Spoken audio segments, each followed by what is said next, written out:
Hi everyone, this is KJ Vlogs, a Filipino reactor based here in Kidap, Saudi Arabia, and welcome back to my channel. Agad-agad gawin natin ang reaction video. Ang Kim Pao for today's video na naman. And again, i-announce ko ulit guys na ang kanilang movie will be showing on, what do you call this, on February 2025. My Love Will Make You Disappear, starring Kim Chiu and Paolo Avellino. And the Kim Pao Universe official, Kim Pao Universe official reached out to me yesterday that meron silang block screening na gaganapin sa Dubai. Wala pang specific date. May inaayos lang sila together with the stars, hindi if I'm not mistaken. And they will be giving a free tickets. I don't know kung ako ang bibigyan nila ng tickets or magsasubmit lang ako ng name sa kanila kung sinong bibigyan nila ng tickets, or maybe ako ang bibigyan nila and then ako ang magbibigay sa mga subscribers ko. So, abang-abang tayo ng mga mechanics and everything. Naghihintay lang din ako sa kanilang update.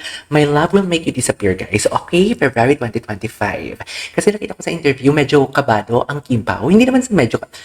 Yun kasi yung sinabi ni Kim eh. I don't know kung yun ba talaga yung pagkakasabi niya or maybe hindi lang siya naka something like isip ng correct term for that. But for me kasi, hindi siya kailangan kabahan eh. Sa sobrang dami ba naman ng Kim Pao?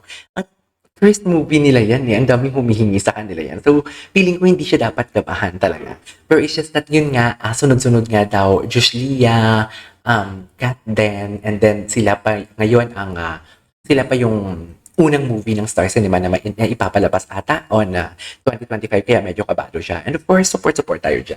So I won't take any longer, let's all watch this, the Kim Pao. Ano to? Bunot na bunot for today ang Kimi. Wait, lagi palang topic si... Lagi... Ano? Talaga? Oh my God, bunot na bunot si Kim. Bunot na bunot.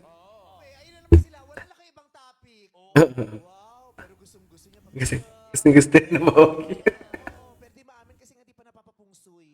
So palagi nilang palagi nilang nausap-usapan talaga. Ay, palangga taka, oo.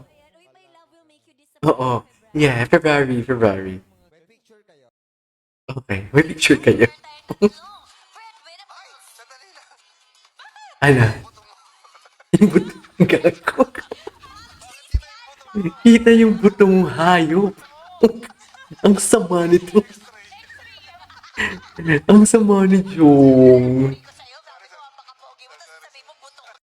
Ang sama ni Jong. Ay, ano to? Okay. Many supporters are concerned that Paolo Avellino's recent meeting with Dreamscape might signal another project pairing him with a different leading lady, Okay. potentially causing further delays for his movie with Kim Chiu. However, I see this Oh, okay, in fairness. Ay, wait lang. Paulo spotted after Christmas. Pogi as always. Pogi naman kasi talaga.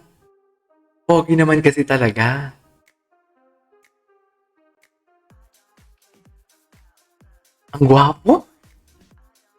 Ang gwapo ni Pao. As in, sobrang gwapo ni Pao.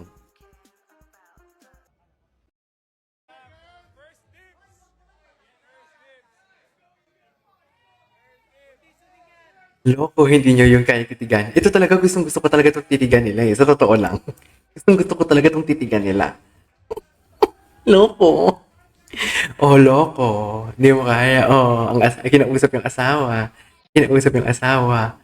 Ano naman tong Jimmy? Ay, ano to? Yung tinukso ni Kim Chinukoy, kita ang nabay buto. Bakit? Sa damit niya? Oo. Parang Dubai nga eh. Ay, suspect. Napanood na natin yan. Meme Vice, binuking ang Kim Pao. Ito yung sa Capiz. Nagpasalamat sila sa Capiz. Ano to? Ito ba yung kay Glenda na Kay Glenda na, what do you call this, na product? Effective ba talaga yan? Parang gusto kong itry yan. Lalo na ngayon, napapapayat ako. Parang feeling ko effective naman siya. Ganda ni Kim. Fresh na fresh. Oh my God. Yung holding hands nila na may panghimas pa talaga.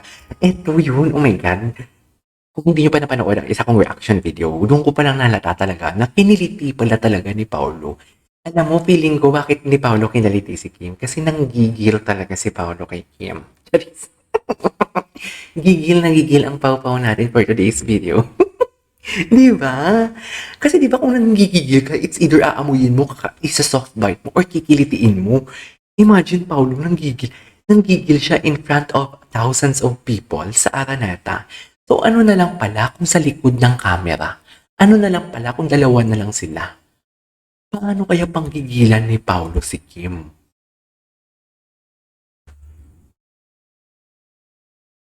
Siyempre, hinintay niyo kung anong sasabihin ko. Hindi ko sasabihin yun. Akin na lang yun. Baka ma-con out pa ako dito. Charis. Anyways. Palagi. Okay, ay, tapos na pala. Ano? Ano, chika di? Ito yung bumili sila ng mga bikes and everything. Akala ko talaga lumang video na to. November lang pala to. Anyways. Ayan o. Di ba, dear? Tingnan mo naman. Tingnan mo naman, di ba? Kung hindi naman kayo palaging I mean, palagi naman kayong magkasama, ayaw nyo talaga mahiwalay sa isa't isa. Oo. Hindi mo kaya. Si Paolo tumawa dyan. Ay. Oh, ate girl, ano na? Ay, wag yan. Wag yan. Ay, ano ta? Ay. Dito aminin ninyo ha, dito si Paolo, hindi pa siya nag-loosen up eh. Kasi sabi ko kanina sa unang reaction video ko, ano talaga eh, si Paolo, deserve talaga siya. Parang alam mo yung hindi niya basta-basta, yung personality niya, hindi niya basta-basta pinapapasok sa loob.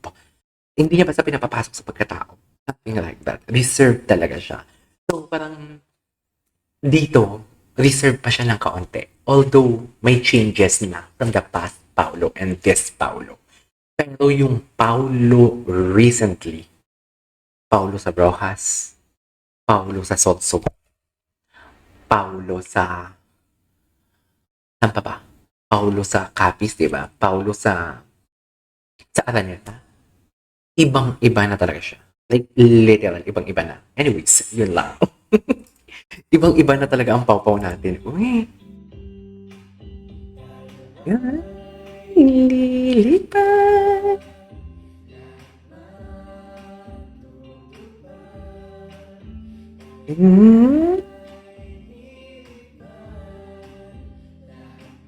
Okay. Tingnan muna tayo sa sarili nating mundo. Eh. Okay. Okay. Doon muna kayo. Gusto ko po. Yung mga tinginan, rehearsal pa lang. Bakit ganun, Charis? Yung mahal na Ay, namin lang. napanood na natin to. Napanood na natin to. Nakakamiss na. Yung mga, hindi na sila nag-workout kasi busy nga sila sa shooting nila. Tingnan natin kung may mga bagong yung hashtag nila, yung my love will make you disappear. Baka may mga bagong posts and everything. Wala naman bago for today's video. Wala. Ito, sweet sila dito from the Sir MJ Gold. Anyway, there you go guys. That's it for today's video. This is Keisha for Vlogs and see you on my next vlog. Bye!